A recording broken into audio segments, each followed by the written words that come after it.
मुसीबत बन रही हैं वो कुछ बीमारियां हैं। पहले डेंगू के केसेस मुसलसल बढ़ते जा रहे थे। 18 लोग अभी तक अपनी जान इस वायरस से गंवा चुके हैं। लेकिन एक और बीमारी जिसने जनूबी कश्मीर के कुलगाम में दस्तक दी, अभी ये बीमारी कहां तक पहुंची है, कितने इलाकों में फैली है, इसकी ऑफिशियली भी तस्दीक करने की कोशिश तब तक नहीं होगी जब तक मुख्तलिफ इलाकों के अंदर टीमें रवाना करके ये देखने की कोशिश नहीं हो रही है। कुलगाम डिस्ट्रिक्ट स्पेशली जो सबसे ज्यादा मुतासिर हुआ है, जहां पर पिछले अगर आप 48 से 72 घंटों के दौरान देखेंगे तो 2 बच्चों की मौत हुई है और आलूदा पानी इस्तेमाल करने से मौत हुई। बाद में इसकी तस्दीक भी हुई कि यरकान की बीमारी या जो इस वक्त इंतजामिया के मुताबिक हेपेटाइटिस की बीमारी जो है या जिसकी वजह से ये बीमारी अभी तक हेपेटाइटिस ए जो मुआलिजीन के मुताबिक जिसकी वजह से 2 बच्चों की मौत हुई है। कुल मिलाकर साउथ कश्मीर के कुलगाम के डिस्ट्रिक्ट के अंदर जहां पर 2 से 3 ऐसे इलाके हैं जहां पर अभी तक बहुत सारे बच्चे बीमार हुए। 2 लोगों की अभी तक मौत हुई है, बच्चे दोनों थे और एक ही इलाके से एक ही एरिया से दोनों बच्चों की मौत के बाद इस पर रिएक्शन भी आया। लेकिन अभी तक की जो ताजा तरीन सूरत हाल है,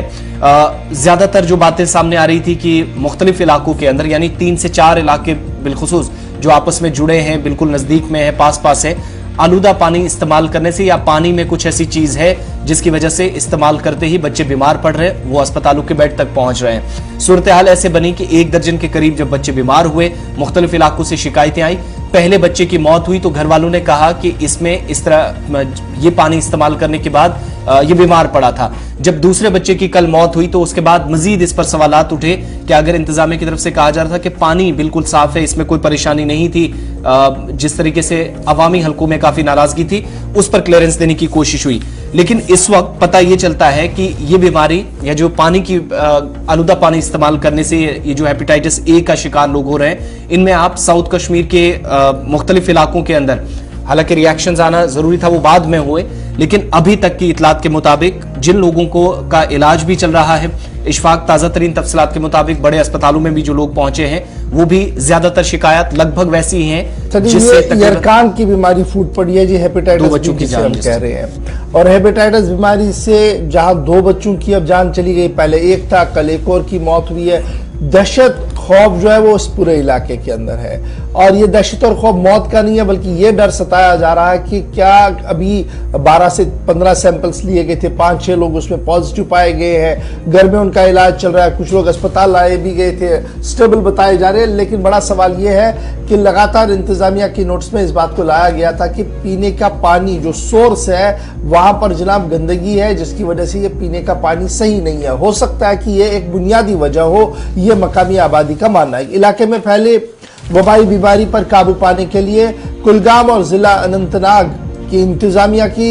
सूरत हाल पर निपटने के लिए वहां पर जहां सलाह मशवरा भी चल रहा है, ताहम गहरी निगाह भी रखी जा रही है। लोगों में खौफ और दहशत के बीच इलाके के अंदर तिबी माहिरीन की टीमें भी रवाना कर दी गई है। कल हमने देखा कि डायरेक्टर हेल्थ कश्मीर भी वहां पर मौजूद थे, जहां पर खुद उन्होंने लोगों से बात की। और ताहम अभी भी सूरत हाल जो है वो पुरतना बनी है और सीएमओ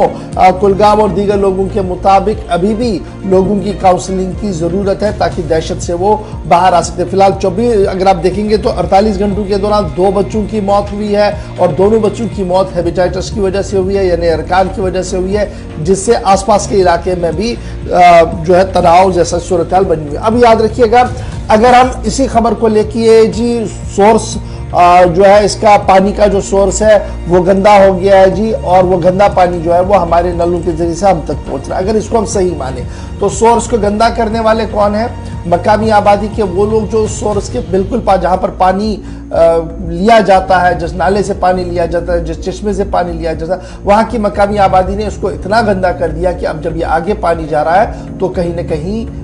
वो पीने के लायक नहीं है। तो हमने अपनी जिम्मेदारियों को भी समझना होगा। ठीक है कि गवर्नमेंट को एक बड़ी जिम्मेदारी होती है कि वो हिफ्ज़ान सेहत का ख्याल रखे और लोगों की जिंदगियों का ख्याल रखे, लेकिन हमने भी ये सोचना होगा कि मैं जो कर रहा हूं क्या मेरे किसी भी कदम से, मेरे किसी भी अमल से दूसरे आदमी का भला हो रहा है या बुरा हो रहा है। जल्दबाज में कभी हम ऐसे इक़दाम उठाते हैं जिसके इस तरीके के नतीजे सामने आते हैं कि लोग मौत की आगोश में भी चले जाते हैं। तो हम भी खुद अपनी जिम्मेदारियों को समझे और इंतजामिया भी जिम्मेदारियों को समझे। इसी उम्मीद के साथ अपनी एक और बड़ी खबर की ओर आते हैं।